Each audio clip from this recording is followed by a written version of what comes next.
Hi guys and girls, I'm Obsidian Ant, and this is Pillars of Eternity as developed by Obsidian Entertainment. No connection of course.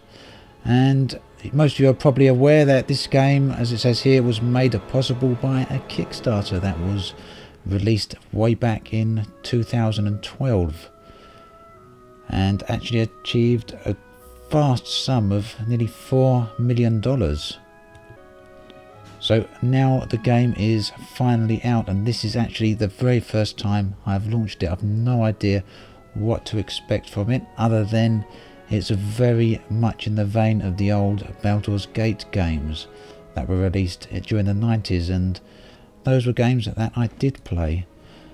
So this is my first look at it, and we haven't got too much to worry about in terms of graphic options here, which is good because the game is an isometric game anyway. So we're going to get straight into it now with a new game. So we can choose easy. The easy difficulty requires minimal micromanagement. Normal, the normal difficulty requires strategy and efficiency. Hard, the hard difficulty is suited for Infinity Engine and veterans. Now I did play a lot of Infinity Engine games. An Infinity Engine is the engine, the graphics engine or development kit used to create Baldur's Gate and Icewind Dale and all the rest of them. Path of the Damned. In Path of the Damned, the difficulty enemies receive a bonus to most stats. So I'm going to go with the normal because it's been well over a decade since I played any of these games. In Trial of Iron mode, only one save file is kept for the entire playthrough. If the player is killed, the file is deleted. You must start again. Oh dear, this option can't be changed in game. Expert mode disables a number of helper features. Well, I'm going to go with the default normal options, and in we go.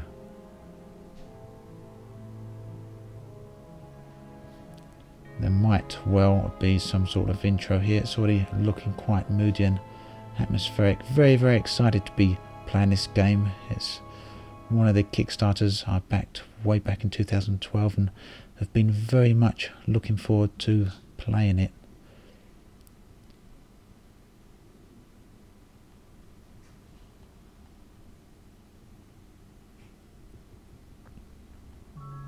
Five wagons grope blindly for the path on a starless night, their master glancing ever upward to the skies for assurance that he is on the right course. A dim lantern, his only protection against the encroaching darkness. But the skies bring no comfort, shining no light, betraying no hint of what they know. The caravan carries travelers bound for the frontier hamlet of Gilded Vale, you among them, where a local lord has offered land and wealth to settlers from abroad looking for a fresh start. You have taken suddenly ill, sweating and shivering, and one of the other travelers signals for the caravan master to stop on your behalf. He pulls up just in time to avoid plowing into the trunk of a fallen tree that bars the way ahead. You will go no further tonight. Okay then, and already it's very much reminiscent of those old Baldur's Gate and other Infinity Engine games. So we're going to have to create a party then, and this I guess is me, female. The women's role in Aurea, oh, there's my pronunciation of these things again, is largely dependent on where she is from. The place of men in society varies from culture to culture, so that's pretty much saying the same thing from male to female. Level 1 fighter. Can I change that? I don't know. Class, race, attributes, culture. I can't click on any of the... Oh, can I? I can click on voice. Oh no, how did that happen? How did that happen?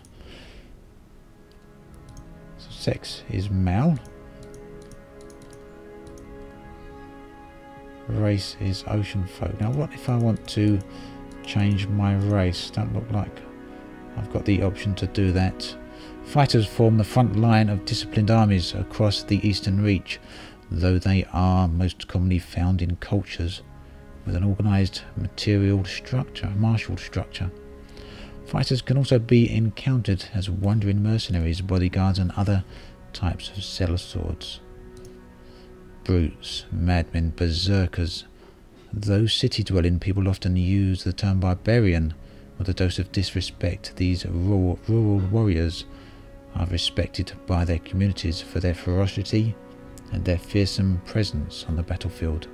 Barbarians have a special, almost religious role in some cultures, but in many places the undisciplined, fearless style of the barbarian is simply how warriors conduct themselves. So there's many different classes here. 11 in all by the looks of it. Chanter, druid, monk, priest, rogue, ranger, wizard, paladin, fighter, cipher and barbarian, and I'm going to choose barbarian. Barbarian abilities: frenzy and yell. Sends a barbarian into a frenzied state. Barbaric yell lets out terrifying yell, frightening enemies in the area of effect. So with a barbarian, what have I got? Do I have to choose one of these? Oh, I see. I have to. Do I have to choose one? I don't know, but I must have missed this. Meadowfolk, the most common humans in Direwood. The Meadowfolk have lived in that area for almost 2,000 years. Meadowfolk traditionally live at the edges of elven forests. Savannah folk come originally from just south of the equator, and with the exception of some groups that migrated north, have remained in the same location for over 10,000 years. Ocean folk originated near the equator on the other side of the globe and are currently the most widespread human group in the region, but they have also migrated to the far reaches. So let's have a look at their stats. Fighting spirit: once per encounter, 5 seconds after being reduced below 50% endurance, folk temporarily gain bonuses to accuracy and damage. Well, these all seem to have these same stat, don't they? Yes, all got fighting spirit. Oh, let's go for the guy that was the default one. Barbaric yell. Class barbarian.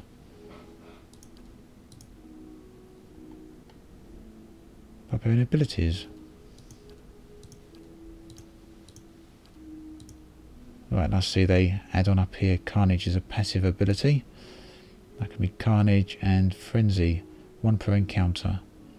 Speed average effects: user +4 might, +4 constitution, or we can have that, which I'm going to go with that. So we've got 15 points to spend. Might represents a character's physical and spiritual strength, brute force, as well as their ability to channel powerful magic. Might +10. 10 + 1, human equals 11. Constitution is a combination of the character's overall health and stamina. Although it is not used much in interactions, it is sometimes checked to withstand pain or endurance. So obviously this guy is a barbarian, so those options are going to need to be quite high. Dexterity is an abstraction of a character's hand-eye coordination. Balance and overall grace. In interactions it can be used for sleight of hand or fast reactions. Recommended for barbarian. Also actually gives you some options here. Highly recommended for barbarian. Recommended, highly recommended. Recommended perception. Intellect. Recommended for the barbarian. Intellect represent a character's logic and reasoning capability in interactions. It can be useful for deduction, sudden realizations and problem solving. In combat it contributes to the will, defense and influences durations and area effects for all other abilities. So we're going to put 5 points in might, 5 points in constitution, 2 points in dexterity, and 3 points in intellect. And we're going to go to the next tab. Culture. The Aedir Empire is currently the largest and most powerful force in this part of the world. +1 to resolve. Consisting Deadfire Archipelago. Consisting of a nation of Nasitek, dozens of Ayuma settlements and hundreds of lawless private infested. Okay, so all of these have obviously got a lore behind them. I'm not going to go and read all that out because we'll be here forever, but I will look at the stat. +1 to resolve, +1 to dexterity, resolve, intellect, constitution, the living lands, the white winds. The white winds. I like the sound of that. A large cracked southern expanse of polar ice. But perception wasn't really one of the barbarians' traits, was it? So this gives +1 to might. The living lands is a mountainous region. We're going to go with that background. Colonist. You were part of a group that founded a fledgling colony in a distant land. You never quite fit in, no matter where you go. Stealth and survival. You find the siren call of the horizon irresistible. Lore and survival. Stealth and survival. Athletics. Athletics and lore. Merchant, scientist. Stealth and survival. I think we will say he is a drifter. And let's have a look at what we can do with our appearance here.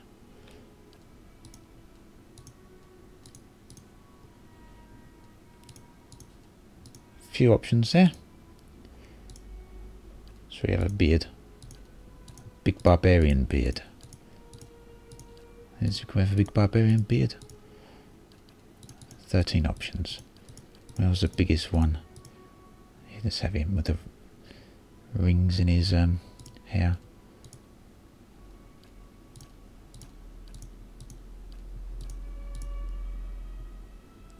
we go. That's all right, I think. No, we're going to go for that one. Portrait, of course, they look nothing alike, but that was always how these things worked in Infinity Engine games. That could be the guy in his younger years. Bit odd. That'd do. Right, voice. Yes. Follow me. Attack! Keeping quiet. Follow me. Sounds like Liam Neeson.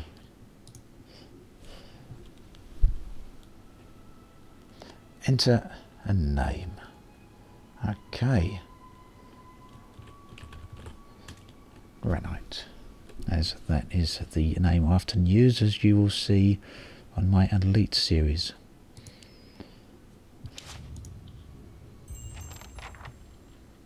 The journey to the Gilded Vow, the new quest.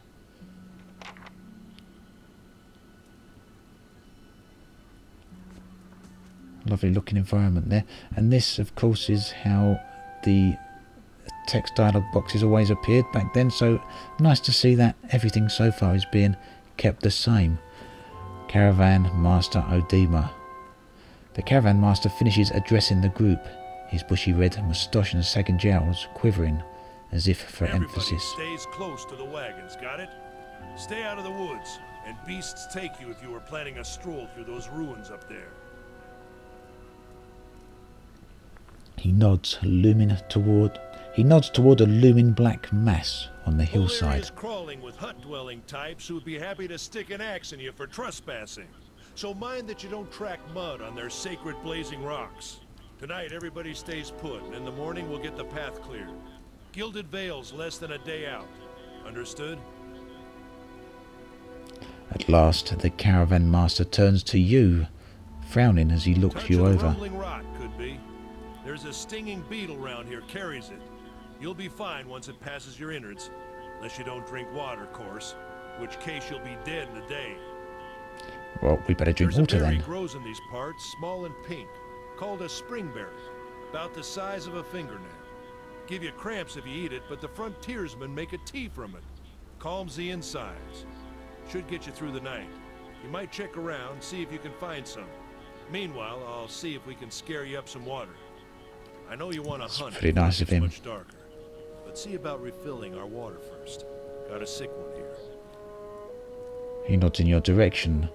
Sparful nods and slides the worn bow over his shoulders.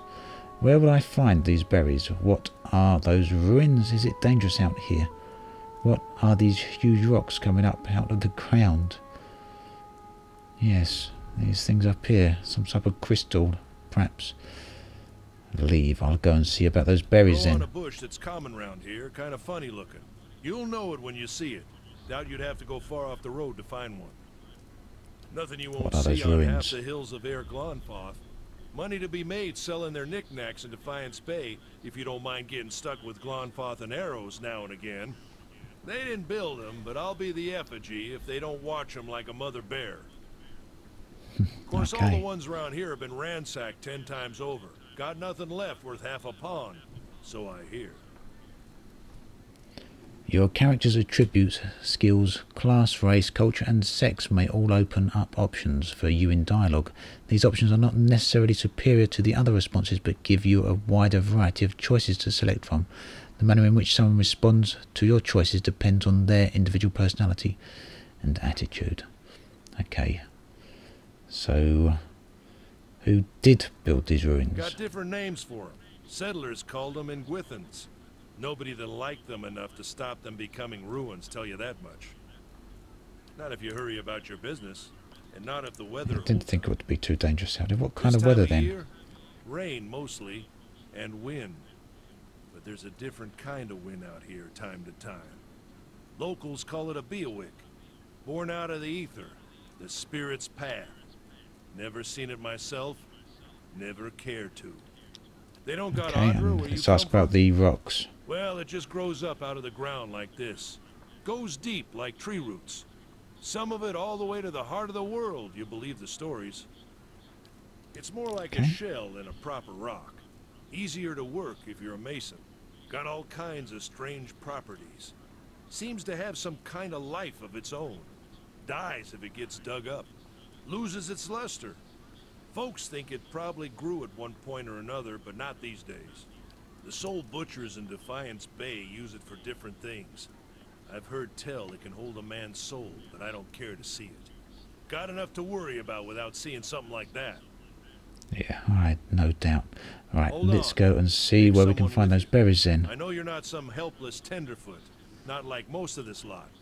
But you drop dead, I don't want to be looking for the body. Got a schedule to keep. He scans over the travellers, resting his eyes at length on a sturdy, armour-clad woman who has spent the journey's night sleeping on uneven ground, without blanket or pillow. Kalisha! The woman looks up. He needs to find some springberries. Watch that he doesn't drop dead. No promises. What kind of guide says something like that? Kind you can afford. Don't listen to her, you're in good hands. And I pay too well, if anything. Off with you. Aiden should have supplies. See that you're equipped before you head out. We're in harsh country. Get your berries and hurry back. And if you get so much as a tickle of wind, you drop everything and you run. Something in the air tonight. If it's a Beowick, we'll shelter in the ruins. Hut dwellers be damned. You heard the man. Let's go Let's then. get going before you keel over. Oh, and we can zoom in and out. I wasn't expecting that. And we can pan to the edges of these screens using the arrows. Got some options down the bottom.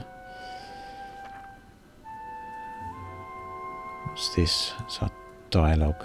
I'll bring that up a little bit as soon as I've got the space on the screen here. Got quite a large lot of screen. Your party always consists of your character and up to 5 additional companions or adventurers while the caravan is camped outside the Glenfathen ruins. Odema has assigned this girl to help you. She's a fighter, a class that excels at close quarters. Okay, select a party member, click on this section. Right. Yeah. So we... Yes. What you need? Huh? Well, let's see where we can go then. Can we talk to anyone?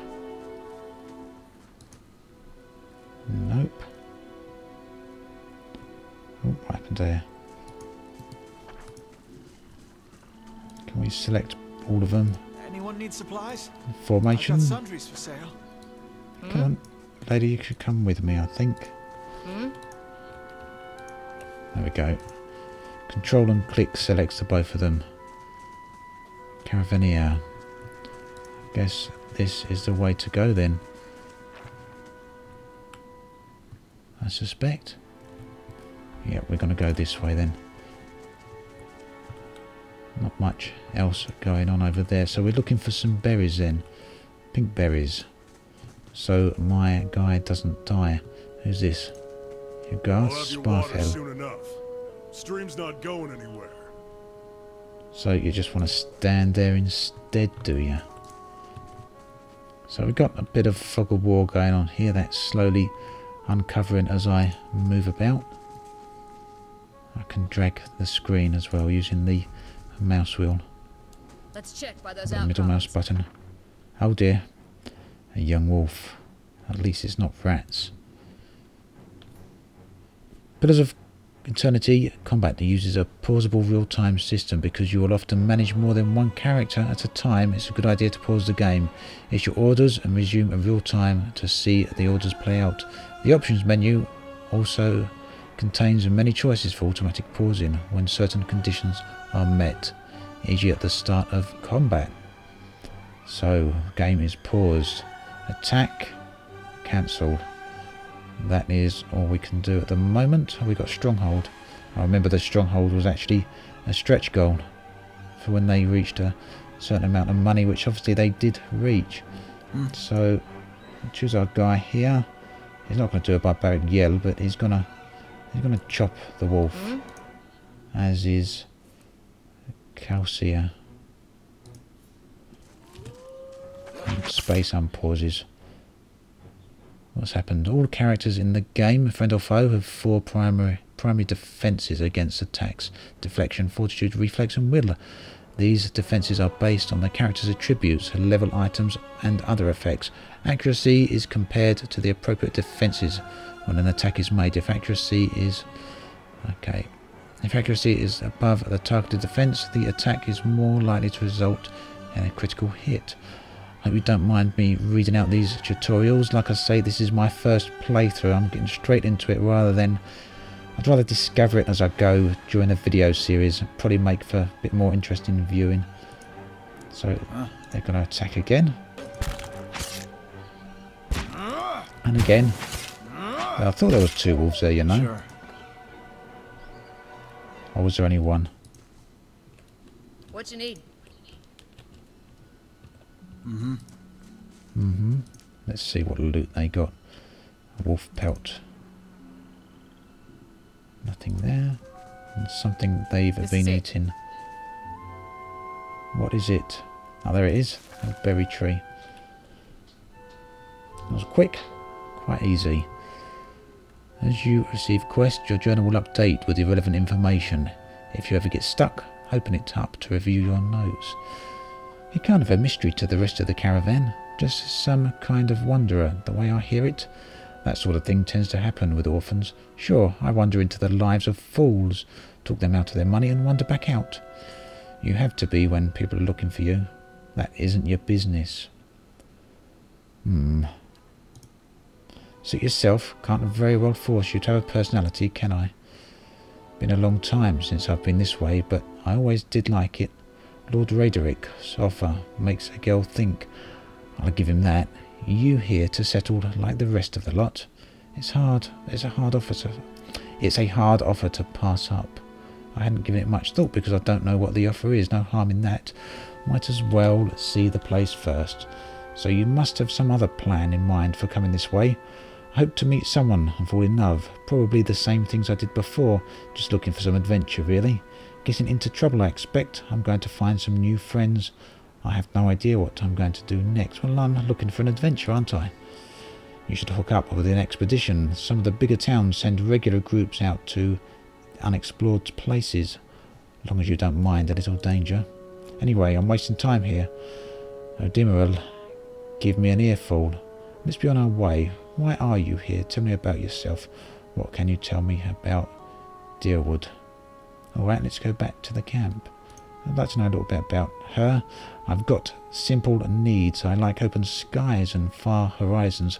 I find work that lets me live that way. My family wanders too.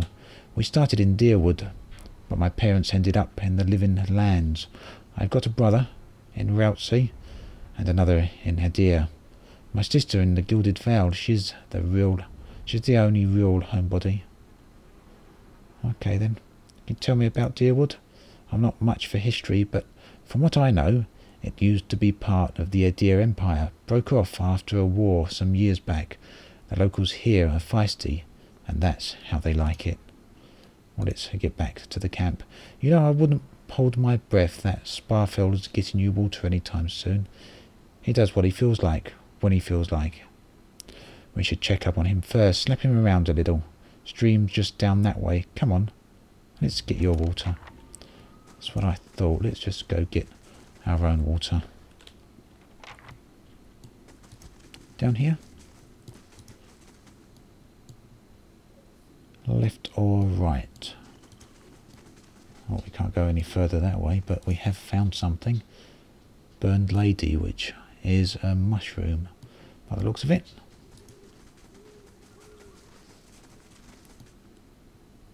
Fast mode active D, whatever that means. So perhaps the stream's down here, and yes, I can hear the stream and we can indeed see it. There's a bridge there. That's what we'd call a bridge. Went hunting. Ah, it's an arch and then a bridge. Not good. What's she moaning about? What did she say? Oh, some loot. A bag. You crouch at the riverbanks and dip your water skin into the cool water. What a Kaliska. Waits nearby, keeping watch. As you rise, you notice her look up sharply towards the tree line. Trouble? Out of the trees emerges Sparfeld, one of the guides, barely discernible in the dim moonlight. He's half huffing and puffing. He no longer carries his bow, and there is a strangeness to his gait, a spastic wobble in his ordinary deft stride as he moves toward you with a laboured breath. Trouble. Sparkle, are you all right? Sparkle's toe catches on a rock, and he collapses forward in a heap, the feathered shaft of an arrow planted between his shoulders like an enemy flag.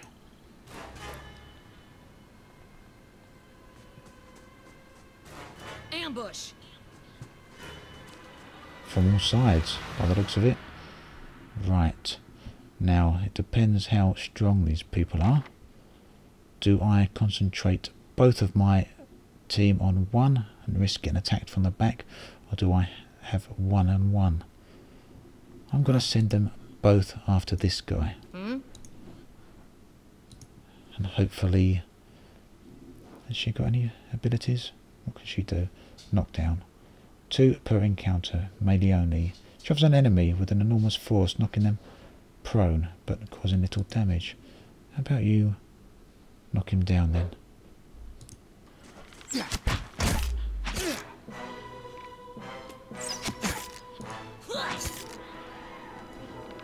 Keep hitting. Right, that's one gone. Now this guy is going to go. The one with the bow, which is probably the one that was more of a threat. But he is finished with now, I'm sure. Come on. Come on, you can do it. You can do it. Yep. R2 lost a little bit of health there, but does it regenerate? Regeneration health wasn't a thing back in the days of Baldur's Gate, but obviously it is What you need? nowadays. Nope. Granite's health is lost by a little bit, but we can get their loot. It's a hunting bow and some amethysts. They should be worth something. Where's Sparfeld or Sparleth or whatever his name was? A bit of money. Unfortunately we can't look at him, but we did get our water. And here's a camp. The footprints around the campfire are indistinct and may have been here for days or longer. Bottle? Some beer. Okay, What's this? Some dry deer cap. Some deer cap. Okay, so I guess we are to get back to camp. Unless there's something over here, of course. It's always wise to check your surrounding area, because you never know what you're going to find. Abandoned weapons or anything like that. Did I pick up the beer? I guess I did. So the rule of that story then is don't go out to collect water on your own for someone else, because you're going to get an arrow in your back. Ah, the corpse is cold to the touch, and as ripe smell wafts from it in putrid waves. A dark crusted bloodstain besmirches its simple linen cloth. Leather armour. I've got scale armour equipped, but I'll take that nonetheless. So as I say, good idea to check every nook and cranny if you can. Let's get back to camp then, I think. He was standing here when he sparkled. Oh, Glenfathan Hunter. And another hunter. Now this guy looks a bit of a trouble, a bit bigger. Well, actually they both look quite big, and this one's got a bow, so I'm going to go for the bow guy first this time. And she is going to knock him down, and he is going to use his ability this time of barbaric yell, but not until we're a little bit closer. He's probably going to use it a little bit too early, is he? Come on, use your... Let's go. There's 3 of them. Take them down. One of my guys being knocked down now. Come on, get up. Sure.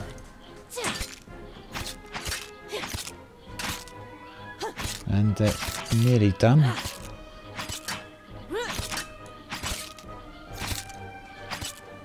Concentrate on both of you on killing one of these. God, this guy's really standing tough to me, isn't he? Half took a pound in there, didn't I? Right, my endurance does restore, because obviously that's endurance. Health, not so much. I need you to collect the loot. Look at all this. Weapons, shields, lots of armour and some... That's my stash. What's that mean? I did pick that up, I guess, didn't I? Yep. Come then, let's get to camp. And the camp is not in a good state at all, is it? Hodan, Grandfather leader. So are these my camp people? Some of them certainly look to be. All around you lie the massacred remains of other travellers, peppered with arrows and knife hilts, splayed and bug-eyed and filthy on the blood-damped earth. Calcia puts the back of her left hand to her mouth as if to ward away the horror, like a poisonous vapour. A handful of dark figures stands above the fallen, treading on the limbs and the backs of the heads, jerking their axes from the bodies as if from half-split logs as they prepare to add you to the sprawling pile beneath them. One of them, towering and severe with thick beard tasseled with knots, holds a wet blade at the neck of a man you recognise as Hodan, the last of your caravan left standing. Lay down your arms, trespasser. Do not forfeit this man's life for a fight. Law 1, requirement not met. So that would be to do with my original stats. That may have been under intellect or perception or something like that, which may have allowed me to have that dialogue option, which may perhaps enable me to bypass this situation without resorting to combat. Why have you done this? We have not trespassed, we merely wish to pass through. I don't know what they did, but I didn't have anything to do with it. Murderers, you will pay for it. You will try to kill us either way. Why make it easy? The man gives a slight sideways nod of his head, perhaps acknowledging the astuteness of your response. Many things may happen. The only one you can be sure of is that if you hold your weapons, I will drain his blood upon the ground. So I say again, lay down your arms. Don't trust them. They mean to kill us all. We are innocent in this. Will you not listen to reason? So here we go, some other options I've got. Might 14. Only a fool attacks a weak enemy, while a stronger one yet lives. Intellect 13. You can kill him, but you might as well be killing yourself. Rush the man before he can react. Put down your weapon, stay armed. So let's say only a fool attacks. The man considers this, looking you up and down. Yep. He shoves Harridan towards you. As he does so, the man rakes his blade against Harridan's torso. He screams and stumbles forward, a wide gash in his clothing beginning to bloom crimson. The man sets his feet to engage you, his axe raised high. Right, so we've got a third guy now, but is slightly reducing efficiency. What can he do? Blinding strike. Yeah, blind the guy that just pushed you. I think What you need? it's a wise action. You can attack him. In fact, you can push him down. And you can also attack him. No, actually, Granite can attack this guy.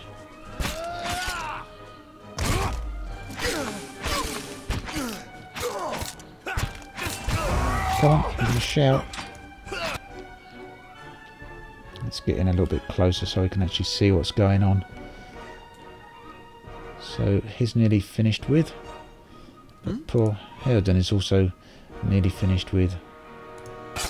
Let's get him around the other side. And you can... You both can help Harridan. He's in trouble. Come on, save him. Can you push him down? That would help. That helps. Come on. What are you doing? Your enemy lays supine on the ground, unable to raise. His companions now silent among the other dead. His breath comes in wheezing, fitful gasps. He looks not at you, but at the sky above you. Forgive us. Barely audible beneath his choked sighs, a whisper of wind stirs the air. At this, the man's eyes roll back, and he closes them. Good. Good, the gods are just. A queer smile crosses his face. I am ready. What's about to occur here? I wish I'd zoomed back out a bit. The wind begins to swell, whipping around the camp, electric and volatile, upending pots and rattling tents like an empty, angry spirit. You feel it begin to seep beneath your skin like a jetty beginning to succumb to the surge of a great wave. And where it pierces you, it feels as though it is rendering you apart from within. Seated against a wagon wheel amidst the howling maelstrom, slashed across the chest and bowel, a demon's body stirs, and with great effort he raises his sagging head, his eyes barely open. He looks directly at you. Run! I zoomed in too close. And this looks like a dangerous place, doesn't it now?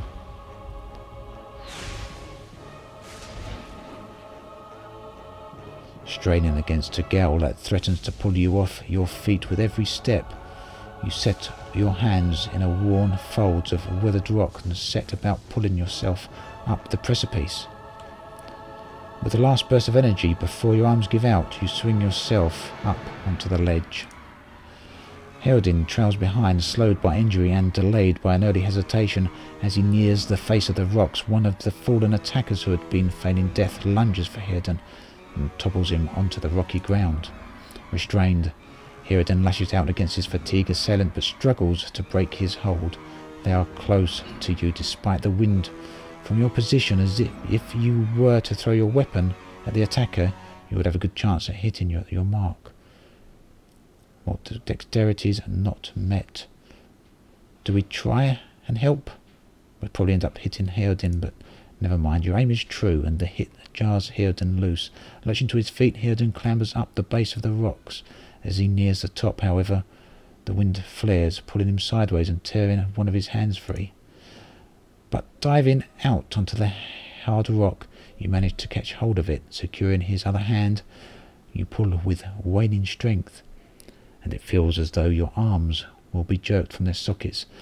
They hold you long enough for Harridan to set his feet and join you on the trembling ledge.